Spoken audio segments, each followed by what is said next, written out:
Welcome to Power Stock. I brought you here because I wanted someone who has a intimate knowledge of IT. Because the topic I want to speak to someone of your experience today is the dealership and technology and the dealership, right? And why I brought this up is because I had a little experience just a couple of days, right?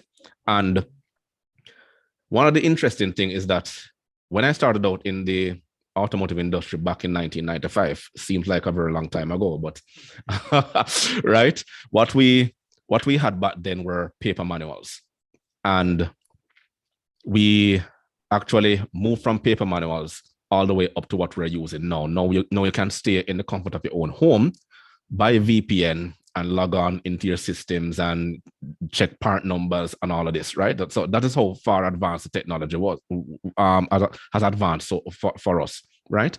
But at the same time, why I brought this up is because I had an experience just the other day.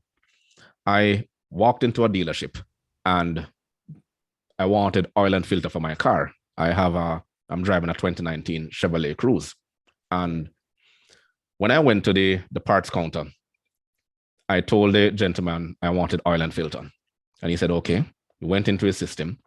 He looked it up. Then he turned and looked at me and says, he's getting two different part numbers. He'd like to have my VIN number. At that point in time, no, I was very curious because the little knowledge that I have, and I looked at him and I said, but that car only comes with two engine. It's either a 1.6 gas or a 1.6 diesel. I have the diesel. He says he's not so sure. I said, okay. I was a little bit peeved, but I understood, having a little experience in the industry, I understood. I went and got it, came back, and lo and behold, he brought it up.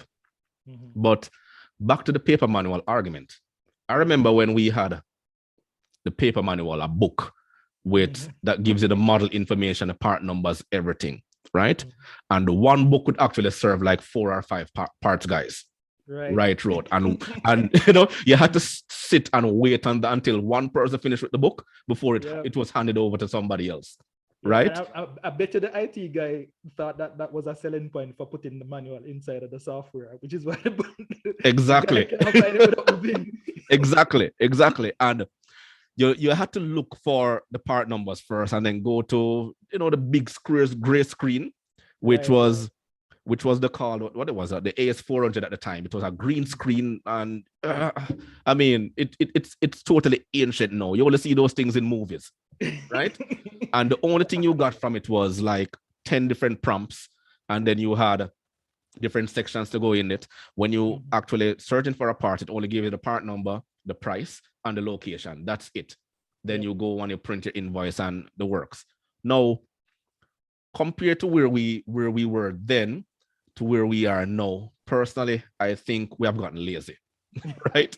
So I want to, knowing your expertise based on where we were back then, and to give a synopsis of where do we actually go wrong? Is it that we're better now, or we have gotten somewhat too dependent on it on the technology? So that's an interesting question, and it's very, very loaded because of how the systems have evolved and what the systems are capable of doing now. What tends to happen with a lot of the workflows as the systems become quote unquote more intelligent or incorporate more elements to it, the workflows themselves kind of adapt and evolve, and the talent that they need to hire to utilize the systems will change over a period of time. So just to go back to the story, you probably you started at a point where it pivoted away from manual processes to the inception of using compute power on these resources.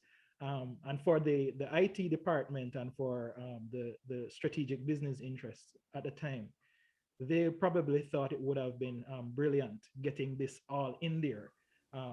And so when they initially started using, you know, the systems that they currently have right now, How? Right. The systems that they currently have right now, um, the idea was to put all of that inventory material into a system that would allow 4 keystrokes and get you back information, Yeah. right? The guy before that would have had to leaf through the inventory, you know, document or folder Yeah. and be able to correlate bin information to figure whether or not the item was there and whether or not the item had sufficient quantities to fulfill the order. Yeah, definitely. So, Because we had to use a bin card system to right, manually record the part number, the location, and the quantity. And each time an item was sold, you'd have to mark off that that quantity and put a new exactly, one, right? So exactly, proper inventory had to be checked on a daily basis in order to know exactly what was on hand. right. So if you even look at supermarkets and stuff like that back in the day, um, they had similar problems. So to reconcile inventory for them could only be like a quarterly or half yearly occurrence, and Mhm. it's the same thing in the the automotive industry. Um, a close enough reflection of inventory really required you to not only consistently reconcile information, but be able to consistently deduct information at the point of sale Yes. so that you could reconcile those numbers. Yeah. Now you move from that AS400 system to something that um, probably had a little bit more intelligence at the terminal end. And what you find happening is they started baking a lot more information into some kind of tie-in hash. And what that tie-in number was going to be was it was going to be something like a VIN number, Yeah. right? So once you start using like the VIN number as like the core of doing anything in the system, um, you find that the workflows are kind of hinged around VIN. And the more people you onboard, the more they kind of view everything as central to that single point that the system depends on. And they can't function if the system doesn't give them back that information. So Yeah. now you fast forward to where we're at now, and they've embedded so much information on the systems and hinge that information on VIN numbers that what to us might seem like ignorance is really somebody who is incapable of processing without the information that the system requires. So if they don't have the VIN, they cannot function. You Nothing in can't. the Yeah. system will work. Exactly. Exactly. And Yeah. there's Because I remember when I just started out and I had mentors at that time, and they would give me the manual and say, "Young man, in order for you to move forward, you need to know this book." And it had four cover to sections in cover. it. Yeah, it had four sections. You had the engine, the chassis, the body, Mhm. then Yeah. electrical. It was the early 2000s that they started adding that they added accessories to it as a fifth Mhm. element, Mhm. right? But we had to depend on memory and innovation of the mind to but it actually helped us because when somebody walked in and said they have a 1995 Corolla, they need this part, blah blah blah, you automatically knew the part number. Right. Mhm. You knew the part number. You didn't have to depend on to go into the system to check to see exactly which one it was. You knew Mhm. offhand. So Right. we were much faster given the the resources we had at the time. Yeah.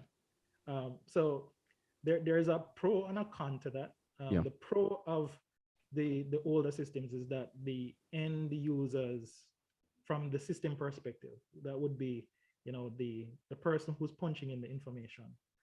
They had to have certain you know knowledge to really manipulate the system to accomplish the goal, Mhm. right? What they've been trying to do over a period of time, and it's not just the automotive industry, it's a number of different industries. They have been trying to make the process very, you know, like easy. Like you don't have to accumulate a ton of information in order to go in front of the system and work the system. And they wanted the singular platform to be able to do so many different things. So Yeah. when you probably started out, the system had probably about 5 options in the menu. Mhm. Yeah. Right. Yeah. It had less than 10 options. I remember Right. that distinctly. Yeah. Right. So, but you look at something like dealer center that's there now, or something like cams, and the menu system is like exhaustive. It's like 50 odd stuff Yeah. in the menu, Hmm. um, and practically all of those workflows, all of those little menu options, they all have a little thing that you need to click, or a number that you have to remember, and the sequences are completely different than before. And there is no there for every single menu option, the manual override is in itself an involved process. Hmm. So what tends to happen with the end user who's in front of it is that instead of retaining actionable information relating to products and services, Yeah. they're now spending a bunch of time just trying to remember how to get around a single problem that occurs on a single Yeah. screen.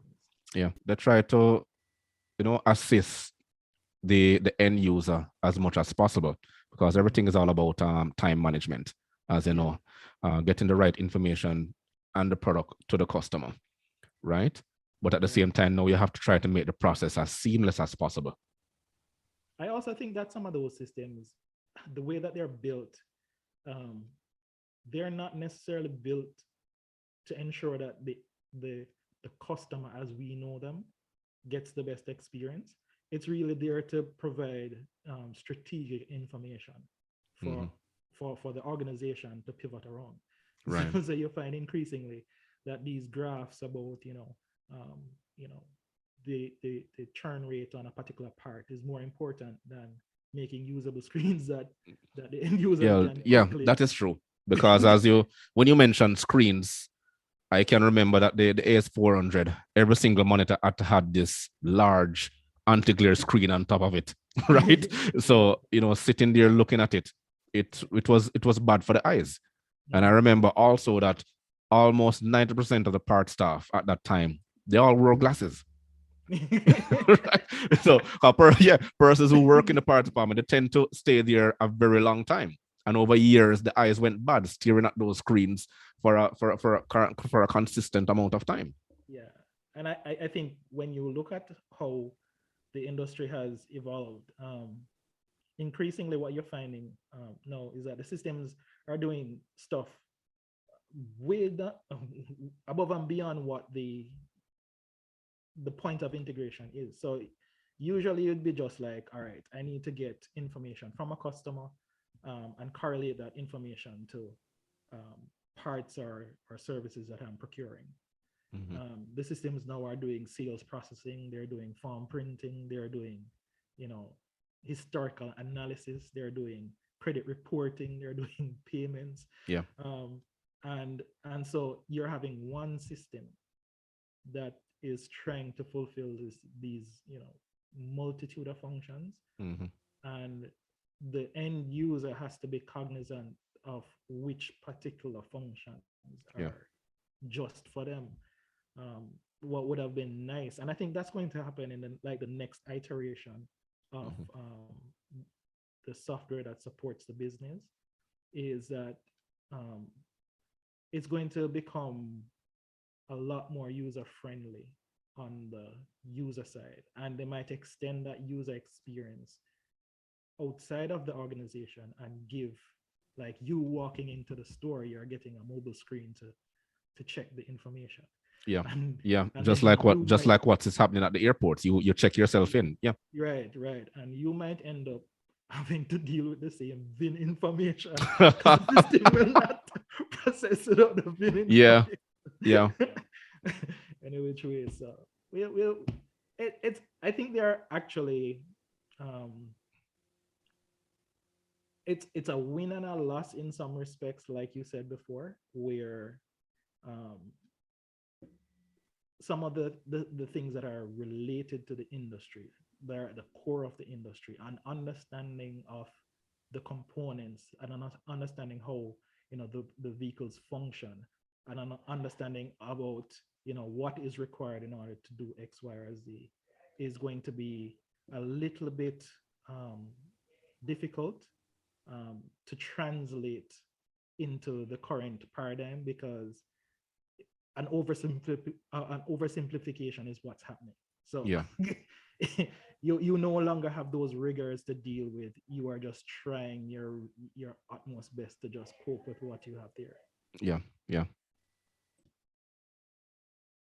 All right, Fillmore, what I wanted to do was to, you know, take you through the journey from when I started in 1995 till now, Mm-hmm. right? Because we know exactly what the system can do now. Right. But what I experience in terms of the evolution of the system, right, from a parts perspective, because that was my pet peeve right there, Mm-hmm. and most of my knowledge came from the parts department. And what I saw was we moved from the AS400 system, which we were using a system called Dealerman, Okay. right?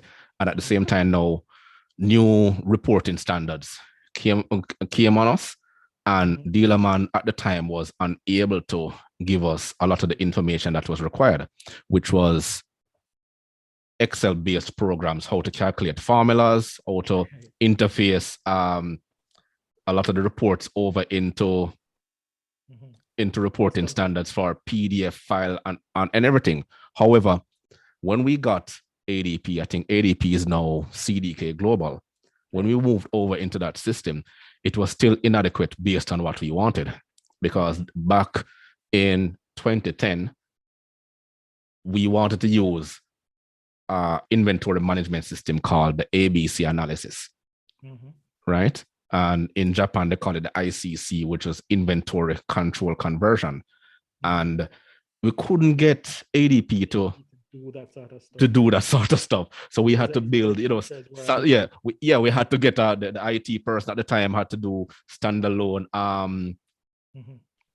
standalone hard Inventory drives, classification. plug Yeah. into the system, yeah, and the Mm-hmm. plug into the system and then try to link from one aspect to the other.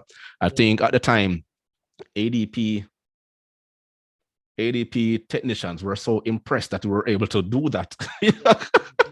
Of Right? course. A lot of the things that were inside ADP no were actually realized from us Yeah. here in the Caribbean, right? Right. Yeah. So yeah, It's interesting that you should mention that, because some of the segue discussions that happen between organizations that are based on that old platform, and how it kind of necessitates a move forward, is based on those integration issues. So, yeah, so like the AS400 before, it was really just a repository.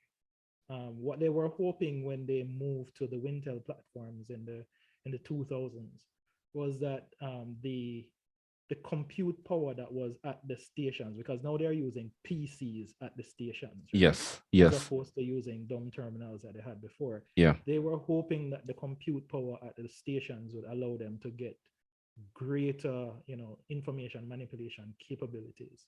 And so you find that they built software like ADP and Fraser. They were built on this concept of what they call a thick client, where the client itself has a lot of functionality built into it or baked into it. hmm, The problem with a thick client, though, is that it's not very adaptable. So if it needs to do something custom, yeah, somebody has to rewrite that client in order for it to do that kind of custom feature. hmm, Now, you run into that problem often enough, and you start searching for ways of finding a solution. exactly, And, yeah, and what's happening with the next tier of software now is that they're migrating to um, sort of like a Web 2.0 platform. It has to be web centric, web yes, based. yes, And the definitely, yeah, idea behind it being web centric or web based is that if you need to do modifications on the platform, you can do it at source, and it just populates on all the clients. And it's not a heavy installation process to get it done. What we are also seeing is that when you have to build in new features, what the IT guys call APIs, right? Or in interfaces into other systems. um, application program interfaces, it becomes a lot easier on a web-based platform because we can just write in new stuff. So what you're finding on new systems is a bunch of interfaces into stuff like QuickBooks and Yeah. some of the existing um, statutory bodies that need that kind of interaction. Like you'll put in a update for a car and it will automatically push that information over to like the DMVs in the case of the American institutions. Hmm. Here it will actually reconcile information with you know the provincial authorities relating to the car. Yeah. So you want to expand on that as much as possible. So what the new platforms are trying to do is focus on integration, as you said before. Yeah. And I kind of like where we are now because the technology is moving very, very fast.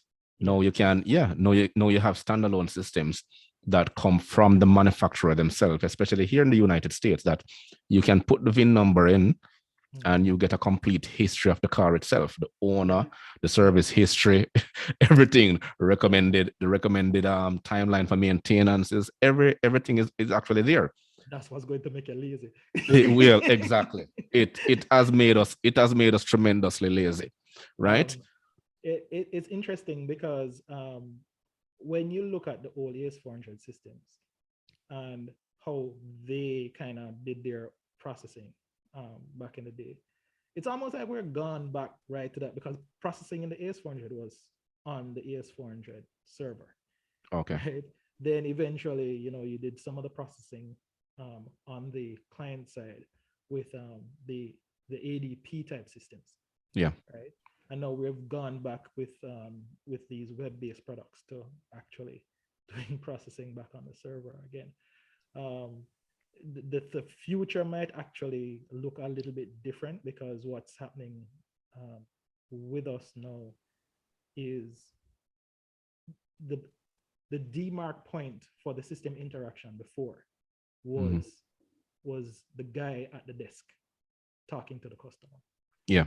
The next round of systems are going to extend that out to the customer themselves. So you're actually finding in a lot of these scenarios, you look at like a Tesla right now, and the car will talk to the manufacturer, and the manufacturer will relay that information to the dealers when the car comes in for servicing. Hmm. So the extensibility of the management platforms are no longer just a matter of dealer management systems as they were once thought of. It's Yeah. now Hmm. complete customer relationship management Hmm. platform. Yeah. And that focus is now becoming um, a little bit more, you know, targeted. So before on the AS400 systems, it was all about parts, inventory, and service. Hmm. And now, what is even more important is marketing, sales, etc. I've seen it. It's all about marketing now more than anything else.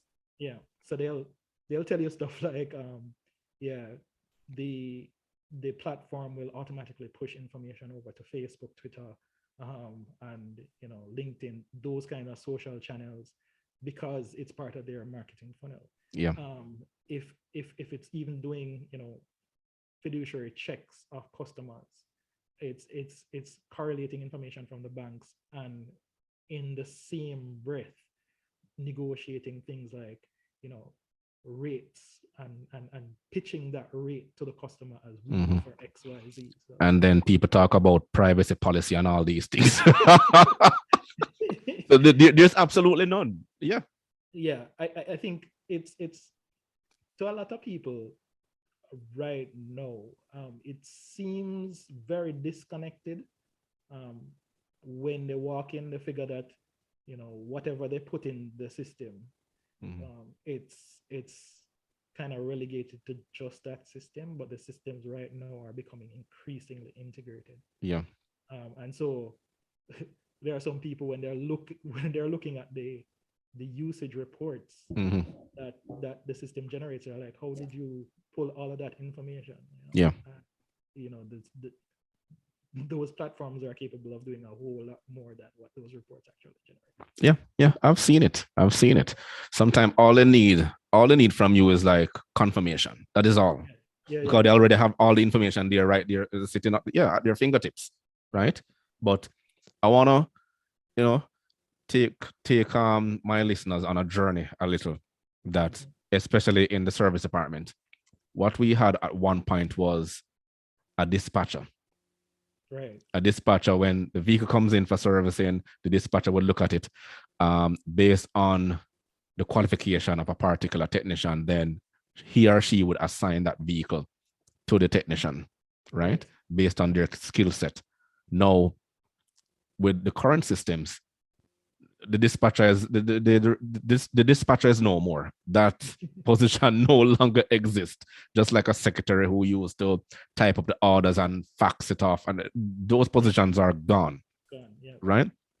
Now, when a technician goes to work in the morning and he signs in, automatically he can see exactly What is that skill? what is available, what is there, because based on his skill set, then he now can pick and choose whichever vehicle he wants to work on, right? Right. So Mhm. something like that now is, how can you explain like the integration of that system to where it was removing the dispatcher?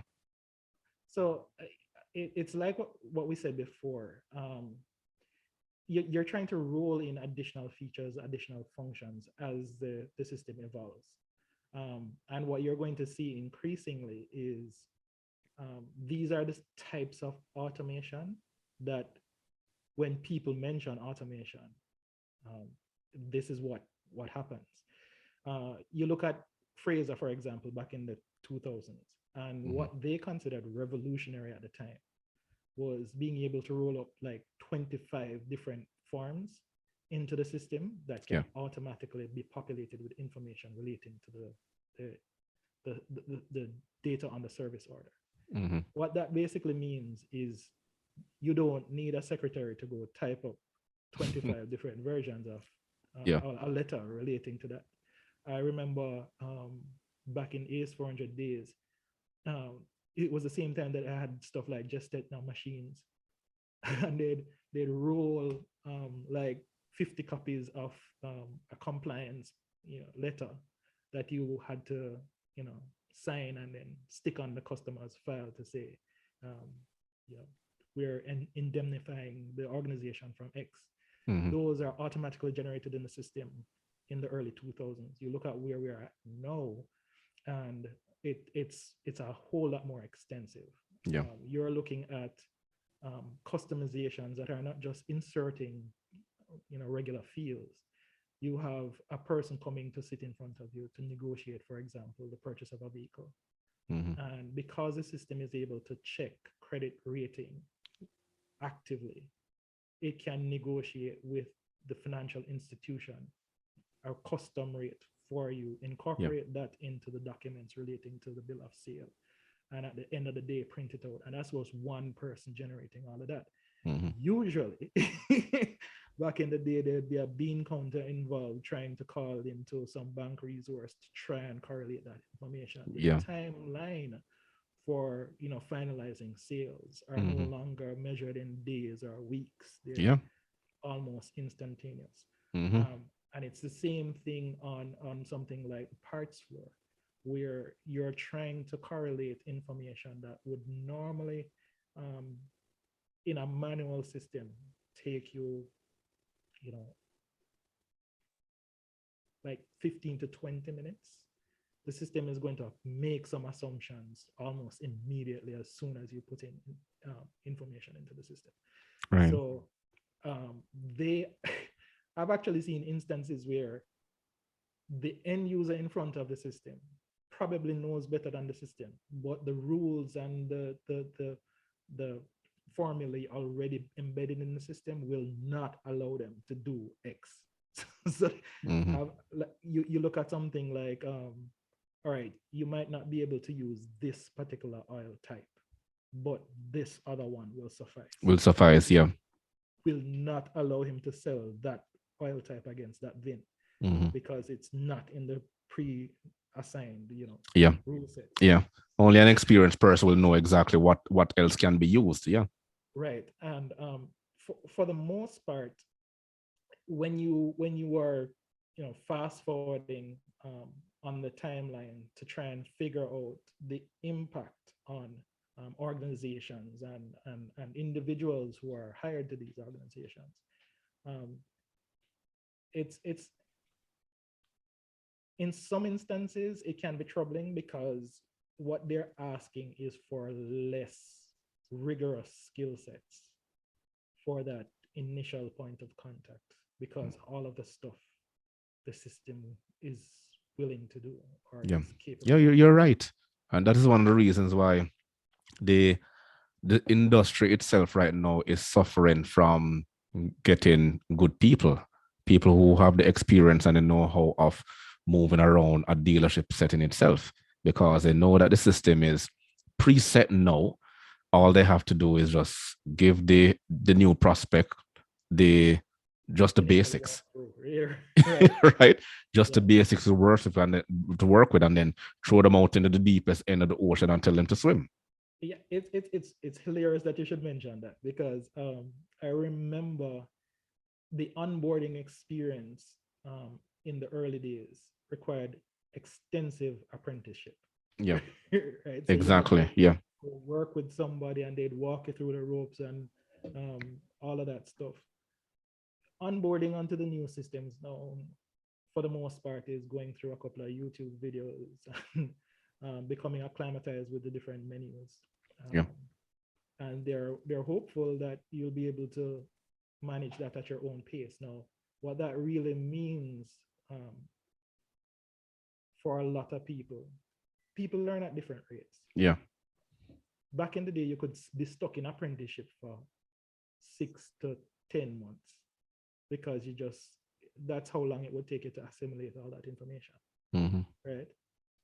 When somebody gives you a system that has 3 hours of YouTube videos, they Yeah. expect you to be conversant with the system With after the only system, exactly. using YouTube video. Yeah.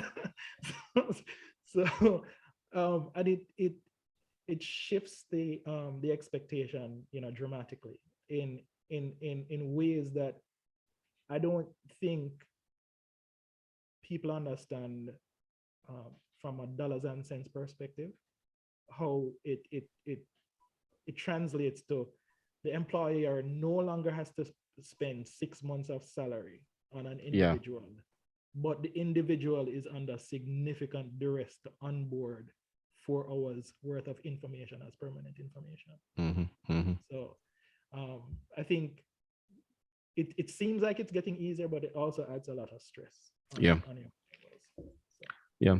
One of the things that I was impressed with when I came and saw the system here, working at a dealership here in Toronto, was the ability to integrate so many different dealerships right across the entire country itself. yeah, So someone was able to look up a part. If we don't have it in stock, then they know that John Brown's auto, which has is it like covered. 5 kilometers down the road, had that part in stock. Yep, And you could yep, call them and find out if they still have it, and then you send the customer along there, right? yeah. In a very competitive environment now, elsewhere, you don't have things like those, Mhm. right? So it also depends on the region, the country, or the type of platform and the type of competition that is there. Yeah, I think it's inevitable though. As you move towards web-centric systems, Yeah. the selling point behind web-centric systems is integration. Mm-hmm. How that integration happens and how that scaling happens, um, it's no longer in the dealer's hand how the integration on the back end happens. You Yeah. purchase a piece of software. The guy who makes the software is the guy who is busy doing the integration. So I've worked with a couple of clients where um,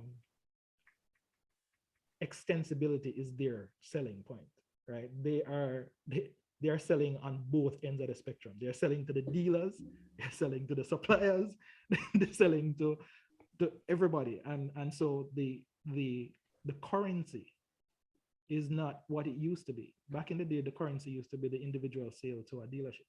Yeah.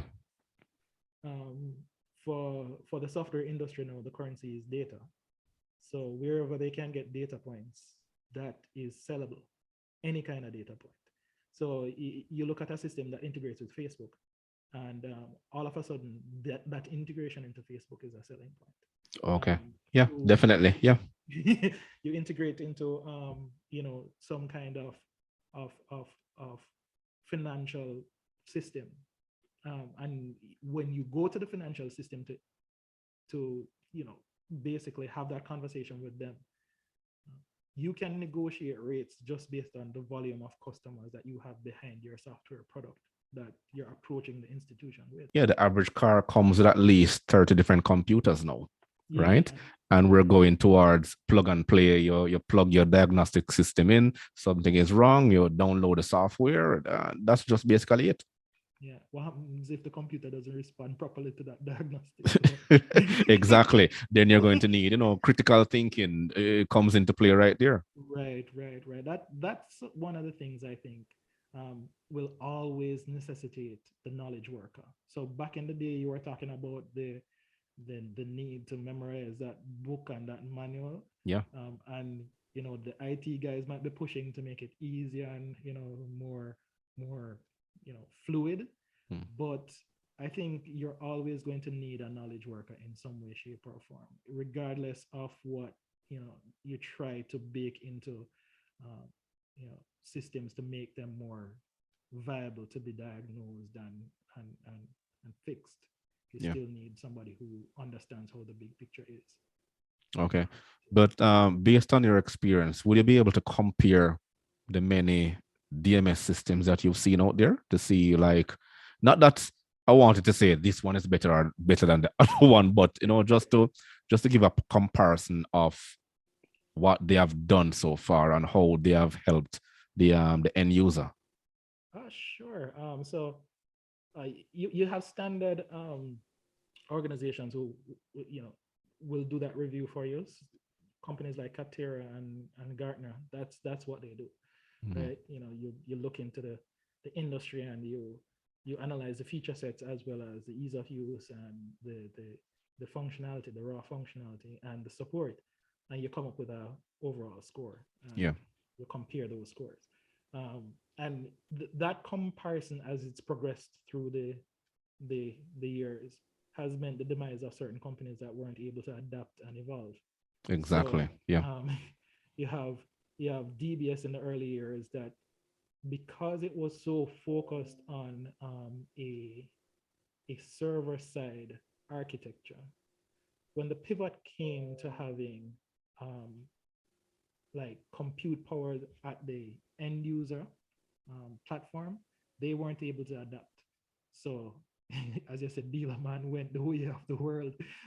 so, so you end up with systems like Fraser and SAP and ADP that were able to provide that additional feature functionality, that additional robustness, um, in terms of expanding out of just order processing parts, and give you stuff like the HR component, login capabilities, um, reporting capabilities that were a little bit more malleable.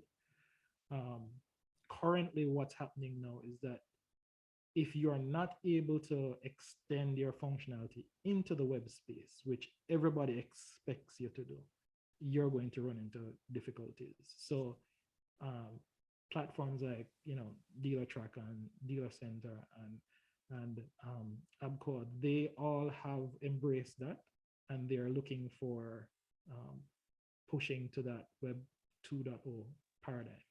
Mhm. What happens after this is you must now use the same kinds of IT paradigms that exist now that we spoke about before, and bake those into your existing systems to expand the reach and the viability of those systems, because that impacts on the ability of the the dealer to occupy spaces that the end user's expectation is that you will occupy that space. They want to be able to hop on their mobile device, check information relating to availability, whether or not product review, be able to socially integrate.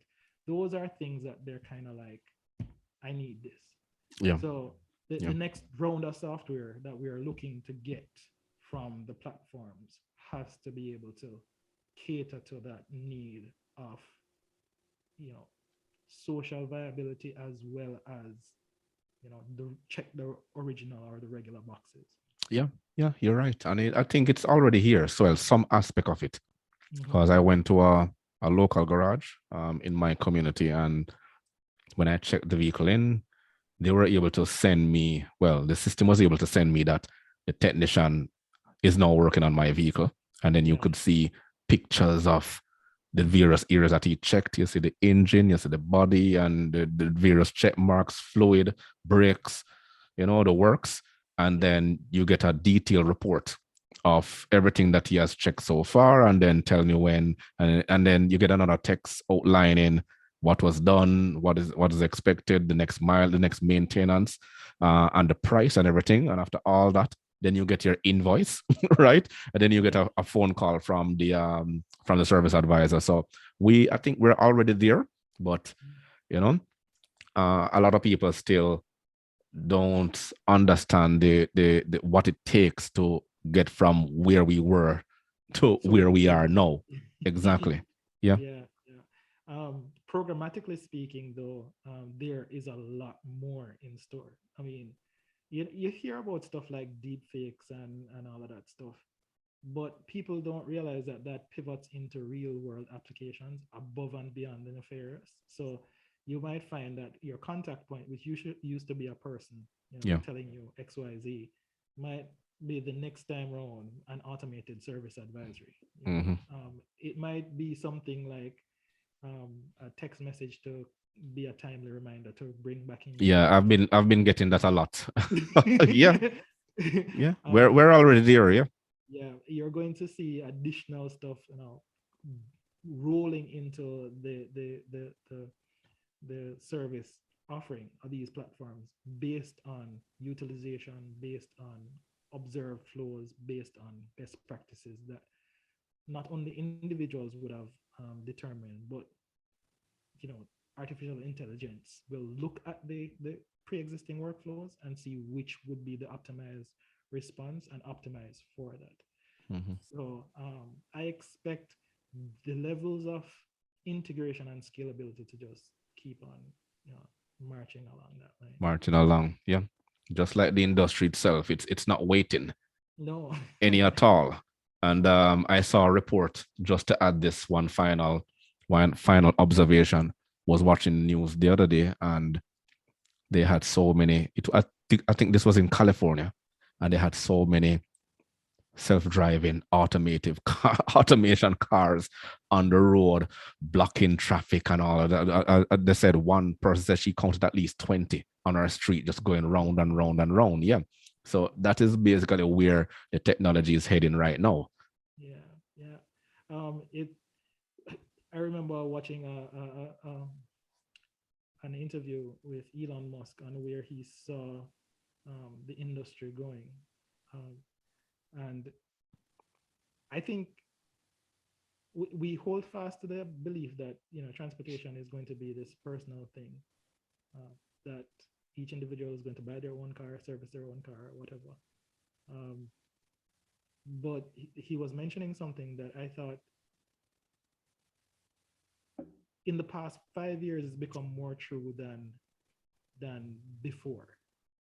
Our expectations for things like car share, car ride services has increased tremendously. Mm-hmm. Yeah. And what we've actually become very comfortable with is transportation as a service that you pay on either a lease system or a payment plan, like almost the way Uber does it. Now, if you extend the concept of autonomous travel onto that same comfort level, it's almost like you don't need to own your own car. You might end up just paying into a membership platform that provides transportation from point A to point B Yeah. instead. Yeah. I've seen that. I think some of the luxury brands have started it. Yeah, so we'll see what that actually means at the end of the day, because if it becomes a commodity that you actually just subscribe to, you know, what does that mean for how the industry pivots to support that? Mhm. Mhm. The sky is the limit where the industry is at, and we it will one one old adage would say it was it's a good time to be alive to witness all of to witness all of these things, but at the same time now we have to try to find some way how to survive um in this in these trying times. But Yeah, the fittest will always survive. That's how I see it. But that's true. Fillmore, I want to thank you very much for taking this opportunity to explain the transition of how the technology has assisted the dealerships right throughout, and where we were, where we are now, and at the same time now I know that more improve things are coming to assist the industry itself. Mind you, it has made us lazy, but at the same time, yeah, it has made us. Yeah, I can say that it has made us lazy based on where we were, where we are now. But Mhm. I think the best, still the best is yet to come. Can't wait to see what that ends up being. In some ways, there's a fair bit of trepidation on my part too, but I believe in the positive potential of the human condition. I think we're going to end up somewhere better. And you have to actually believe that, because otherwise you end up with this unhealthy fear of the future. So I'm hopeful, and I'm positive that we'll be able to positively impact on how the industry progresses forward. Oh, definitely so. Definitely so. On that note, I will end tonight's broadcast, but we will definitely catch up again so we can continue this conversation to go deeper into the usability in terms of each position within the dealership itself, Mhm. all the various departments uses the technology, how they interact with each other, and the interface that is needed for to enhance the innovativeness of the industry itself.